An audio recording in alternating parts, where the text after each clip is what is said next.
ನಮ್ ಫಸ್ಟ್ ನಮ್ಗೆ ನಮ್ ಧರ್ಮ ఉಳಿಬೇಕು. ధర్మ ఉಳಿದ್ರೆ దేశ అల్లు. ఎందుకంటే కొంచెం గలాటాలు లేవు ఆయన ప్రభుత్వం వచ్చినాక. సైలెంట్ గా ఉండారు. ఏమి తొందర బాంబులు గింబులు ఏం లేదు. ಅದು ಮುಂಚೆ ಎಲ್ಲ ನೋಡಿನ ಬಾಂಬುలు. ಕಾಲದಲ್ಲಿ ವೋಟ್ ಮಾಡೋರ್ಗೇನು ರಾತ್ರಿ ಆದ್ರೆ ದುಡ್ಡು ಕೊಡ್ತಾರೆ, ಬೆಳಗ್ಗೆ ಆದ್ರೆ ಸಾರಾಯಿ ಕೊಡ್ತಾರೆ, ಎಲ್ಲ ಕೊಡ್ತಾರೆ. ಅವ್ರಿಗೆ ಏನ್ ಹೇಳಿದ್ರು ಇದಿಲ್ಲ. ಈಗ ಫಸ್ಟ್ ಆಫ್ ಆಲ್ ನಾವು ಮುಗಿಬೇಕಾಗಿರೋದು ನಮ್ಮ ಮತದಾರನ. ಕಾಂಗ್ರೆಸ್ನಲ್ಲಿ ರಾಹುಲ್ ಗಾಂಧಿ ಮತ್ತೆ ಮಲ್ಲಿಕಾರ್ಜುನ ಖರ್ಗೆ ಇಬ್ರು ಪ್ರಧಾನಿ ಸ್ಥಾನಕ್ಕೆ ಸ್ಪರ್ಧೆ ಮಾಡ್ತಾ ಇದ್ದಾರೆ. ಲೋಕಸಭೆಯ ಚುನಾವಣೆ ಹಿನ್ನೆಲೆ ಮತ್ತಿಕೆರೆಯ ಜನ ಏನು ಹೇಳ್ತಾರೆ? ಭಾರತದ ಮುಂದಿನ ಪ್ರಧಾನಮಂತ್ರಿಗಳು ಮೋದಿನ ಇಲ್ಲ ರಾಹುಲ್ ಗಾಂಧಿನ? ಭಾಗ 2 ಸಂದರ್ಶನವನ್ನು ಮಾಡೋಣ. ಅಂದ್ರೆ ಏನ್ ಇಷ್ಟಪಟ್ಟೆ ಅಂದ್ರೆ ಹೇಳಿದ್ನಲ್ಲ, ನಮ್ಮ ದೇಶದ ರೆಫರೆನ್ಸ್ ಚೆನ್ನಾಗಿ ಮಾಡ್ತಾರೆ. ಇಂಟರ್ನ್ಯಾಷನಲ್ ಲೆವೆಲ್ ಒಳ್ಳೆ ವ್ಯಾಲ್ಯೂ ಬೆಳೆಸೋರೆ.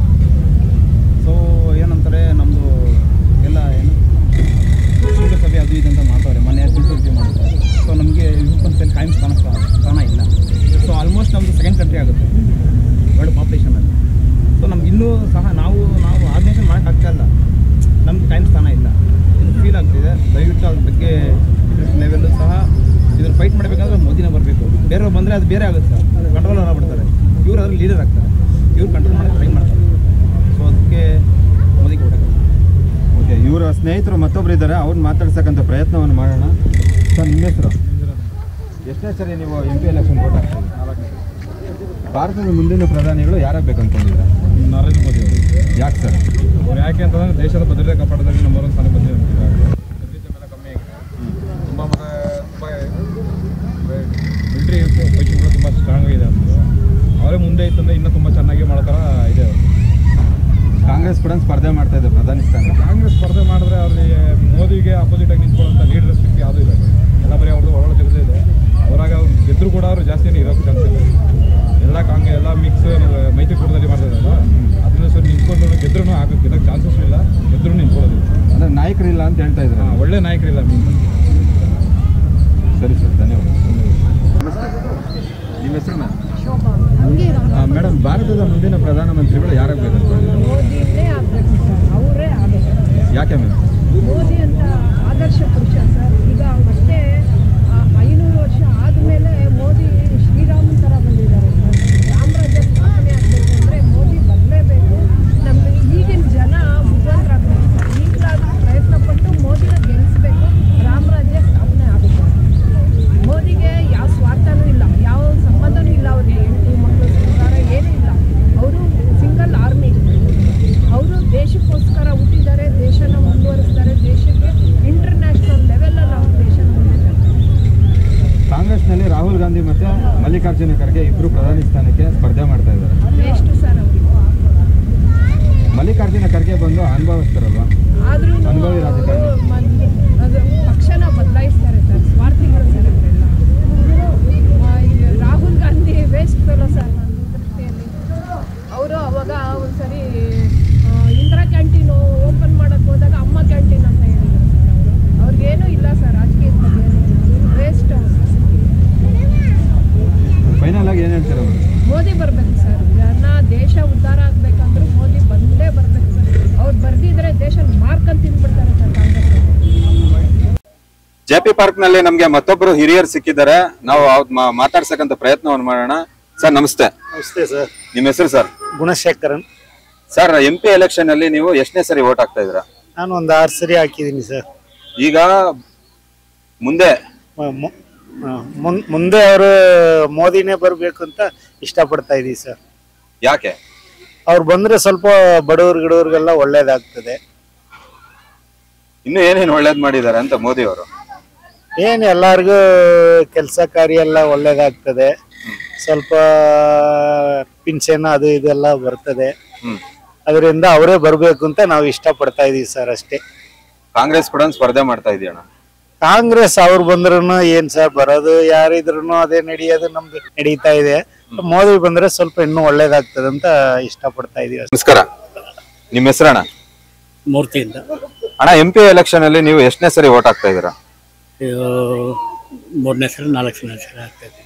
ಈಗ ಭಾರತದ ಮುಂದಿನ ಪ್ರಧಾನಮಂತ್ರಿಗಳು ಯಾರಾಗ್ಬೇಕು ಅನ್ಕೊಂಡಿದ್ದೀರಾ? ಭಾರತ ಪ್ರಧಾನಮಂತ್ರಿಗಳು ಯಾರೇ ಬಂದ್ರೂ ದೇಶದ ಬಗ್ಗೆ ಒಂದು ಇದಿಲ್ಲ. ಇವಾಗ ಏನಾಗಿದೆ, ಒಬ್ರು ಹಿಂದುತ್ವ ಅಂತಾರೆ, ಒಬ್ರು ಮುಸ್ಲಿಮ್ಗೆ ಸಪೋರ್ಟ್ ಅಂತಾರೆ. ಅವ್ರವ್ರು ಡಿವೈಡ್ ಮಾಡ್ಕೊಂಡು ಅವ್ರವ್ರು ಎಲೆಕ್ಷನ್ ಗೆಲ್ಲೋದಕ್ಕೆ ನೋಡ್ತಾರೆ ಹೊತ್ತು ಜನರಲ್ ದೇಶದ ಬಗ್ಗೆ ಯಾರಿಗೂ ಇಂಟ್ರೆಸ್ಟ್ ಇಲ್ಲ.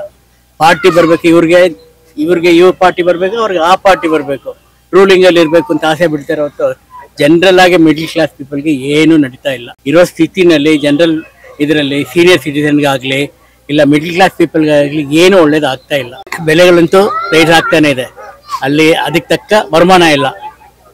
ಇದ್ರ ಬಗ್ಗೆ ಯಾರಿಗೂ ಗಮನ ಇಲ್ಲ. ಇದರಲ್ಲಿ ಯಾವ ಪ್ರಧಾನ ಬಂದ್ರೆ ಏನು ಪ್ರಯೋಜನ ಬಂತೇಳಿ? ಮೋದಿ ಅಫ್ಕೋರ್ಸ್ ಇಲ್ಲ ಅಂತ ಹೇಳಲಿಲ್ಲ, ಬೇರೆ ದೇಶದಲ್ಲಿ ಒಳ್ಳೆ ಹೆಸರು ತಗೊಂಡಿದ್ದಾರೆ, ನಮ್ಮ ಇಂಡಿಯಾದ ಹೆಸರು ತಗೊಂಡಿದ್ದಾರೆ, ಒಪ್ಕೊಳ್ಳೋಣ. ಅದು ಏನು ಪ್ರಯೋಜನ ಬಂತು? ಇಲ್ಲಿ ನಮ್ಮ ದೇಶದಲ್ಲೇ ಊಟಕ್ಕಿದ್ದ ಜನ ಸಾಯ್ತಾ ಇದ್ದಾರೆ, ಅವ್ರು ನೋಡದೆ ಬೇರೆ ದೇಶದಲ್ಲಿ ಹೆಸರು ತಗೊಂಡು ಏನು ಪ್ರಯೋಜನ ಬಂತೇಳಿ? ಅದರಿಂದ ಯಾವ ಪ್ರಧಾನ ಬಂದ್ರೂ ದಯವಿಟ್ಟು ನಮ್ಮ ದೇಶದ ಬಗ್ಗೆ ಇಂಟ್ರೆಸ್ಟ್ ಕೊಡೋದಕ್ಕೆ ಹೇಳ್ಬೇಕಷ್ಟೇ. ಯಾರು ಬರ್ತಾರೆ ಅಂತ ಮೋಸ್ಟ್ಲಿ ಮೋದಿನೇ ಬರೋದು, ಇಲ್ಲ ಅಂತ ಹೇಳಲಿಲ್ಲ ನಾವು. But as per my this thing I am not satisfied. ಯಾಕೆಂದರೆ ಇರೋ ಸಿಚುವೇಶನ್ ನೋಡಿ ನನಗೆ ಹೇಳ್ತಾ ಇದ್ದೀನಿ, ದೇಶದ ಇದೇನಿಲ್ಲ ಅಷ್ಟೇ, ಇನ್ನೇನು ಹೇಳಕ್ ಬರಲ್ಲ. ಯುವ ಮತದಾರರಿಗೆ ನಿಮ್ಮ ಸಲಹೆ ಏನು? ಯುವ ಮತದಾರರಿಗೆ ಎಲ್ಲಿ ಯುವ ಮತದಾರ ಅಂತ ಸ್ಪ್ಲಿಟ್ ಮಾಡ್ತಾ ಇದ್ದೀರಾ, ಸಾಯ್ತಾ ಇದ್ದಾರೆ. ಪಾರ್ಟಿ ಅಂತ BJP ಅವ್ರನ್ನ ಸಾಯಿಸ್ತಾರೆ, ಕಾಂಗ್ರೆಸ್ನವ್ರು ಇದೇ ಸಾಯ್ತಾ ಇದ್ದಾರೆ. ಅವ್ರನ್ನ ಹಾಳು ಮಾಡ್ತಾ ಇರೋದೇ ಪಾರ್ಟಿಗಳೇ, ಗೊತ್ತಾಯ್ತಾ? ದಯವಿಟ್ಟು ಅದಕ್ಕೆ ಎಲ್ಲ ಪಾರ್ಟಿ, ಕಾಂಗ್ರೆಸ್ ಆಗಲಿ ಯಾವುದೇ ಪಾರ್ಟಿ ಆಗಲಿ, ಅವ್ರ ಕೆಲಸ ಮಾಡಲಿದ್ದ ಯುವಕರನ್ನ ದಯವಿಟ್ಟು ಹೇಳಿಬೇಡಿ. ಅವ್ರಿಗೆ ಕೆಲಸಗಳು ಸಿಕ್ಕಿ ಅವ್ರ ಕೆಲಸ ಮಾಡಿ ಅವ್ರ ಪಾರ್ಟಿಗೆ ಅವ್ರ ಜೀವನ ಮಾಡಕ್ ಬಿಡಿ. ಇಲ್ಲಿ ಏನು ನೋಡಿ, ಅಲ್ಲಿ ಸಾಯಿಸ್ತಾ ಇದ್ದಾರೆ, ಇಲ್ಲಿ ಸಾಯಿಸ್ತಾ ಇದ್ದಾರೆ, ಏನು ಪ್ರಯೋಜನ ಬಂತೇಳಿ? ಅದರಿಂದ ಯುವಕರಿಗೆ ಹೇಳ್ತಾ ಇರೋದು, ದಯವಿಟ್ಟು ಪಾಲಿಟಿಕ್ಸ್ ಬಿಟ್ಟು ನಿಮ್ಮ ಫ್ಯಾಮಿಲಿಗಳನ್ನ ನೋಡ್ಕೊಂಡು, ನಿಮ್ಮ ಮಠ ನೋಡ್ಕೊಂಡು ಆರಾಮಾಗಿರಿ ಅಂತ ಹೇಳ್ತೀನಿ ಅಷ್ಟೇ. ವೋಟ್ ಮಾಡೋ ವೋಟರ್ಸ್ಗೆ ನೀವೇನು ಹೇಳಕ್ ಇಚ್ಛೆ ಪಡ್ತೀರಾ? ಈಗಿನ ಕಾಲದಲ್ಲಿ ವೋಟ್ ಮಾಡೋರ್ಗೇನು ರಾತ್ರಿ ಆದ್ರೆ ದುಡ್ಡು ಕೊಡ್ತಾರೆ, ಬೆಳಗ್ಗೆ ಆದ್ರೆ ಸಾರಾಯಿ ಕೊಡ್ತಾರೆ, ಎಲ್ಲ ಕೊಡ್ತಾರೆ, ಅವ್ರಿಗೆ ಏನು ಹೇಳಿದ್ರು ಇದಿಲ್ಲ. ಈಗ ಫಸ್ಟ್ ಆಫ್ ಆಲ್ ನಾವು ಮುಗಿಬೇಕಾಗಿರೋದು ನಮ್ಮ ಮತದಾರನ. ಅವ್ರು ಸರಿಯಾಗಿದ್ರೆ ದೇಶನ ಇರುತ್ತೆ. ಅದರಿಂದ ದಯವಿಟ್ಟು ಜನಗಳು ಯಾರು ಒಳ್ಳೆ ವ್ಯಕ್ತಿಯನ್ನ ಅಂತ ಸೆಲೆಕ್ಟ್ ಮಾಡಿ ಅವ್ರಿಗೆ ವೋಟ್ ಹಾಕಿ ಅಂತ ಕೇಳ್ಕೊಳ್ತೀನಿ ಅಷ್ಟೇ. ఓకే, ధన్యవాదాలు సార్. నమస్తే. నమస్తే. మీ పేరు మ్యామ్? విజయలక్ష్మి. మ్యామ్, వచ్చే ఎన్నికల్లో పిఎం ఎవరు అవ్వాలని? ఈ పిఎం ఆయనే కావాలని. ఎవరు? మోడీ గారే. ఎందుకు? ఎందుకంటే కొంచెం గలాటాలు లేవు ఆయన ప్రభుత్వం వచ్చినాక. సైలెంట్ గా ఉండారు, ఏమితోంది బాంబులు గింబులు ఏం లేదు. ಅದು ಮುಂಚೆ ಎಲ್ಲ ನೋಡಿನ ಬಾಂಬುಲು. ಮಿಲಿಟರಿలో ಕೂಡ ಪ್ರಶಾಂತತ ಇತ್ತು ಮಿಲಿಟರಿನಲ್ಲಿ. ಅದಕ್ಕೋಸ್ಕರ ಅವ್ರು ಬರ್ತೇನೆ ಸ್ವಲ್ಪ ಸಮಾಧಾನವಾಗಿ ಇರ್ತಾರೆ ಜನ ಎಲ್ಲ. అది ನಮ್ಮ ಉದ್ದೇಶ.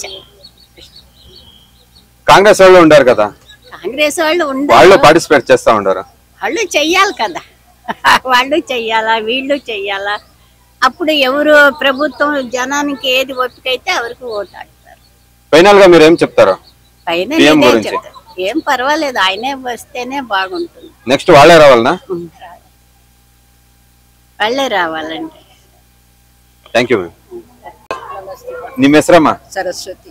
ಅಮ್ಮ, ಭಾರತದ ಮುಂದಿನ ಪ್ರಧಾನ ಮಂತ್ರಿಗಳು ಯಾರಾಗ್ಬೇಕು ಅನ್ಕೊಂಡಿದ್ರ? ಇವಾಗ ಪ್ರಧಾನ ಮಂತ್ರಿ ಇವಾಗ ಆಗ್ತೀನಿ ಅಂತಾರೆ. ಮೊದ್ಲು ಕಾಂಗ್ರೆಸ್ ಇತ್ತು ಅಂತಾರೆ, ಇವಾಗ ತಿರುಗಿ ಕಾಂಗ್ರೆಸ್ ಬಂತು. ಯಾರು ಬರ್ತಾರೆ ಅನ್ನೋದು ಏನು ಗೊತ್ತಾಗುತ್ತೆ ಸ್ವಾಮಿ. ನಿಮ್ಮ ಅಭಿಪ್ರಾಯ ಹೇಳಿ ಮ್ಯಾಮ್. ಮೋದಿನೇ ಬರ್ಲಿ ಬಿಡಿ, ಬಿಜೆಪಿನೇ ಬರ್ಲಿ ಅಂತ ಅದೇ ಮೋದಿನೇ ಯಾಕೆ ಅಂತ? ಯಾಕಂದ್ರೆ ಬಿಜೆಪಿ ಇಲ್ಲಿ ಇದೆ ಅಲ್ವಾ, ಅದಕ್ಕೋಸ್ಕರ ಇದೆಲ್ಲ ಇದು ಮಾಡಿದಾರಲ್ವಾ, ಬಿಜೆಪಿನೇ ಬರ್ಬೇಕು ಅಂತ ಹೇಳ್ತಾ ಇದ್ರ? ಹೌದು, ಅವರೆಲ್ಲ ಈ ಪ್ರಯತ್ನ ಮಾಡಿದ್ದಾರೆ, ಎಲ್ಲ ಅನುಕೂಲ ಮಾಡಿದಾರಲ್ವಾ, ಅದಕ್ಕೋಸ್ಕರ ನಾವು ಮುನಿರತ್ನ ಅವ್ರಿಗೆ ವೋಟ್ ಹಾಕೋಣ ಅಂತ ಅನ್ಕೊಂಡು ಬಿಜೆಪಿ. ಧನ್ಯವಾದ. ನಮಸ್ಕಾರ ಸರ್. ಸರ್, ನಿಮ್ಮ ಹೆಸರು? ನನ್ನ ಹೆಸರು ಅಮರ್ ಅಂತ. ಸರ್, MP ಎಲೆಕ್ಷನ್ ಅಲ್ಲಿ ನೀವು ಎಷ್ಟನೇ ಟೈಮ್ ವೋಟ್ ಹಾಕ್ತಾ ಇದ್ದೀರಾ? I think this will be my third time. ಮೂರನೇ ಸರ್. ನೆಕ್ಸ್ಟ್ PM ಯಾರು ಸರ್? ಸರ್, ಫೇಸ್ ಕಾಣಿಸೋದು ಒಂದು ನರೇಂದ್ರ ಮೋದಿ ಅಂತ ಅವರು. ಯಾಕೆ? ಬೇರೆ ಆಪೋಸಿಷನ್ ಯಾರು ಇಲ್ಲ. ಐ ಥಿಂಕ್ ಆಪೋಸಿಷನ್ ಅಲ್ಲೂ Congress, Rahul Gandhi trying to promote him. But face ನೋಡಿದ್ರೆ, ಡೆವಲಪ್ಮೆಂಟ್ ನೋಡಿದ್ರೆ, I think it's Narendra Modi ಒಂದು. Narendra Modi only one option. Congress ನಲ್ಲಿ ಮಲ್ಲಿಕಾರ್ಜುನ ಖರ್ಗೆ ಅವರು ಇದ್ದಾರಲ್ವಾ? He is a seasoned politician, no doubt about that. But still, PM face ಅಲ್ಲಿ ನೋಡಿದಾಗ I think it's Narendra Modi ಒಂದು. As of now, I think ಈ election ಮುಂದೆ, whichever next election comes, ಅದರಲ್ಲಿ if there's anything changes, then we can know. ನೋಡಬೇಕು. ಕರ್ನಾಟಕದಲ್ಲೂ ಕಾಂಗ್ರೆಸ್ ಅಲೆ ಇದೆಯಲ್ವಾ, ಮತ್ತೆ ಬಿಜೆಪಿ ಹೇಗೆ ಬರುತ್ತೆ ಅಂತ? ಎಲೆಕ್ಷನ್ಸ್ ಅಂಡ್ ಸ್ಟೇಟ್ ಎಲೆಕ್ಷನ್ಸ್ ಸ್ವಲ್ಪ ಜನದ ಮೈಂಡ್ ಸೆಟ್ ಡಿಫ್ರೆಂಟ್ ಇರುತ್ತೆ. Plus state elections what you call this that thing about state election and the thing about central elections, the difference in what is required by the people, that is like very different. ಈಗ central ನೋಡಿದ್ರೆ there is something like roads, developmental infrastructure, foreign policy ಅವೆಲ್ಲ central elections ಬರುತ್ತೆ, and that is not covered in state elections. State elections it is regarding the Karnataka people ಅದು ಬರುತ್ತೆ. So this current elections whatever has been held by the Karnataka people, Congress ಗೆದ್ದಿದ್ದಾರೆ, that now they have to continue to work for it. But ಈಗ central elections ಅಲ್ಲಿ ನೋಡಿದ್ರೆ I think Narendra Modi is the only face what I can see as of now. Final ಆಗಿ PM ಬಗ್ಗೆ ಏನ್ ಹೇಳ್ತೀರಾ? He is doing a very good job as of now. Growth rate ತುಂಬಾ ಚೆನ್ನಾಗಿದೆ, ನಮ್ದು economy ತುಂಬಾ ಚೆನ್ನಾಗಿ ಓಡ್ತಾ ಇದೆ. ಈಗ ರೀಸೆಂಟ್ಲಿನೂ I think 8% ಏನೋ ಮುಂದೆ ಕ್ರಾಸ್ ಆಗಿದೆ. So that is a good thing. And ಇನ್ನು ಮುಂದೆನೂ ಚೆನ್ನಾಗಿ ಆಗಬೇಕು. But as of because since I am a youth, I have seen a lot of difference from 2014 to 2018. India the development and the way the world views India is in a completely different spot. So that I have seen. Not only that, regarding jobs also, regarding other things also, obviously certain issues idde irutte, like what do you call this, unemployment ಸ್ವಲ್ಪ ಜನ ಹೇಳ್ತಾರೆ, that will definitely be there and they have to work on it. And certain things, certain areas are there, center full 100% ಚೆನ್ನಾಗಿದ್ದಾರೆ ಅಂತ ಇಲ್ಲ, but wherever they are right you have to give them credit for that, but wherever they lack you have to criticize them for that. ಅದಕ್ಕೆ opposition ಇರೋದು. But what I think is opposition, instead of taking those things as aspect, they try to bring out religion politics, so ತುಂಬಾ divisive politics ಆಗ್ತಾರೆ. So that thing local ಜನರಿಗೆ ನಮಗೆಲ್ಲ ಅರ್ಥ ಆಗುತ್ತೆ. I think that they don't have to do. Next PM ಯಾರಾಗಬೇಕು ಅನ್ಕೊಂಡಿದ್ದೀರಾ? As of now ಅದೇ ನರೇಂದ್ರ ಮೋದಿನೇ, ಇನ್ನು ಮುಂದೆ ಆಮೇಲೆ ನೋಡ್ಬೇಕು ಅಷ್ಟೇ. ಸರ್ ನಮಸ್ತೆ. ನಮಸ್ಕಾರ ಸರ್. ನಿಮ್ಮ ಹೆಸರು ಸರ್? ನಿಖೇಶ್ ಶರ್ಮಾ. ಸರ್ ಎಷ್ಟನೇ ಬಾರಿ ನೀವು MP ಎಲೆಕ್ಷನ್ ಅಲ್ಲಿ ವೋಟ್ ಮಾಡ್ತಾ ಇದ್ದೀರಾ? ಮಾಡ್ತಾರೆ. ಇದು ನಾಲ್ಕು ಟೈಮ್, ಫೋರ್ತ್ ಟೈಮ್. ಈಗ ಬರೋ PM ಯಾರಾಗಬೇಕು ಅನ್ಕೊಂಡಿದ್ದೀರಾ? One option only Narendra Modi. ಯಾಕೆ ಸರ್? ಬಿಕಾಸ್ ದೂಸರಿ ಅದರ್ ಪಾರ್ಟಿಗೆ ಇದು ಫೇಸ್ ಇಲ್ವಾ, ಇದು ರಾಹುಲ್ ಗಾಂಧಿ ಅದಕ್ಕೆ, but compare to Narendra Modi not that much superior. So other party will be having the strong base, so they we can give vote for that. But if you will see the present economic and that the other things, the international relationship also, so the Narendra Modi is doing very well. So he is taking the India's into international level, even though like we can give the example of G20, right? So he have the India has given the manage the G20. So before that I think it didn't happen in the in India before that. So only that option ki Narendra Modi. ಈ MP election ಅಲ್ಲಿ ಕಾಂಗ್ರೆಸ್ ಕೂಡ ಸ್ಪರ್ಧೆ ಮಾಡ್ತಾ ಇದೆ. ಆ ಸ್ಪರ್ಧೆಯಲ್ಲಿ ರಾಹುಲ್ ಗಾಂಧಿ ಮತ್ತೆ ಮಲ್ಲಿಕಾರ್ಜುನ ಖರ್ಗೆ ಇಬ್ರು ಇದ್ದಾರೆ. See the Adhyaksh now they have changed. We can say now they have changed. This thing they could have done the before, right? Mallikarjun Kharge now they have made the Congress ka Adhyaksh they have made. This they could have done the before. But why they now they have done? Because now they can see the only parivarvad, right? Because the BJP are taking the point like parivarvad. Now they have made the Mallikarjun Kharge as an Adhyaksh, so they can show the other party that now we are not any parivarvad. But in state we can say like that the party which we can say in Karnataka, now I think only the one state the Congress is there in Karnataka. Siddharamaiah is doing very well. So if internally state wise if we have to see the work how they are doing, we can give, whether it is Congress, it is BJP, Sapa or anything, they are doing very well, we have to give. But in center if we wanna give to the vote, so we have to see the economic level, the international relationship, how they are doing. Now the example they have made the Ram Mandir, the 370 and the CRR, the other things which they are doing, so they are doing very well. Because if somebody asks to whom you wanna give the vote, we don't have other option, we have only the one option, right? If for an example you are the one person, right, if somebody there should be against you in the same level, right, then only we can decide na. So if you wanna judge something, you have to be two things, then only you can judge. If there is only one thing, then how you can judge? So now only the one thing that the Narendra Modi. Thank you so much sir. Madam ನಮಸ್ತೆ. ನಮಸ್ತೆ. ನಿಮ್ಮ ಹೆಸರು ma'am? Sujata Umesh.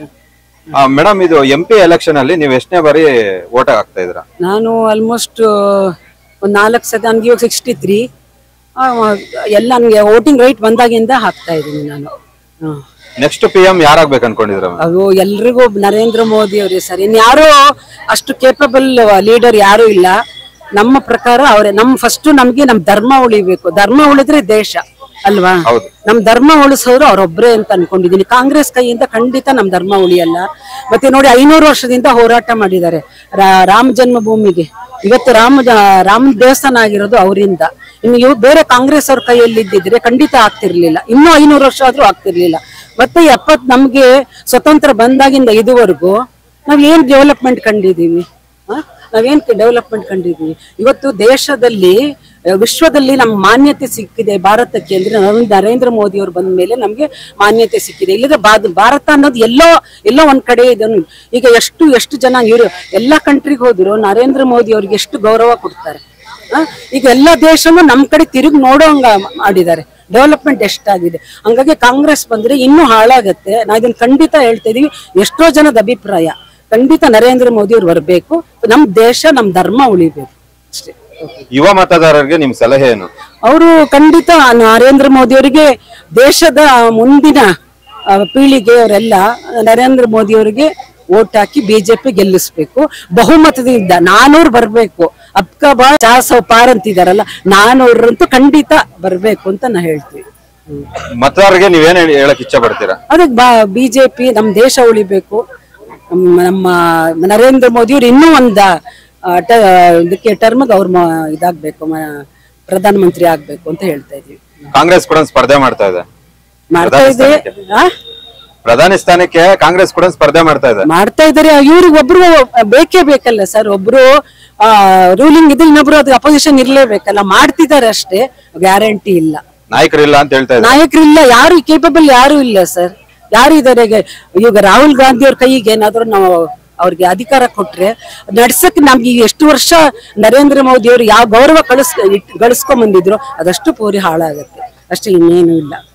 ಇಷ್ಟ ಹೇಳಕ್ ಇಷ್ಟಪಡ್ತೀನಿ. ಯುವ ಮತದಾರರು ಎಲ್ರು ನಮ್ಮ ಬಿಜೆಪಿಗೆ ನರೇಂದ್ರ ಮೋದಿ ಅವ್ರನ್ನ ಗೆಲ್ಲಿಸ್ಕೊಡ್ಬೇಕು ಬಹುಮತದಿಂದ ಅಂತ ಹೇಳ್ತೀವಿ ಅಷ್ಟೇ. ಧನ್ಯವಾದಗಳು.